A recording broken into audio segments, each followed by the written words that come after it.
Aquest vídeo ofereix ajuda als òrgans de contractació per omplir el formulari web de resposta al requeriment de documentació i informe relacionat amb un recurs o reclamació interposat davant del Tribunal Català de Contractes del Sector Públic.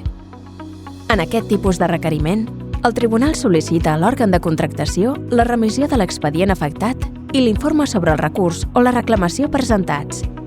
L'òrgan de contractació ha de respondre en el termini previst a la normativa de contractació, completant o corregint les dades de l'expedient de contractació de què disposa el Tribunal Català de Contractes del Sector Públic i adjuntant la documentació íntegra que conforma l'expedient.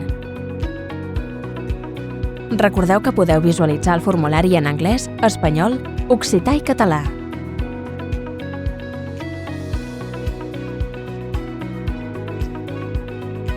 En primer lloc, introduïu el número d'expedient de recurs que apareix en el correu electrònic que heu rebut. Després, premeu sobre el botó Acceptar. Accedireu a un segon formulari on haureu d'informar com a mínim els camps obligatoris marcats amb un asterisc. En primer lloc, indiqueu el contracte objecte del recurs o reclamació. Després, informeu de l'expedient de l'òrgan de contractació i el valor estimat del contracte. Informeu les dates de notificació i publicació de l'acte impugnat en el perfil del contractant.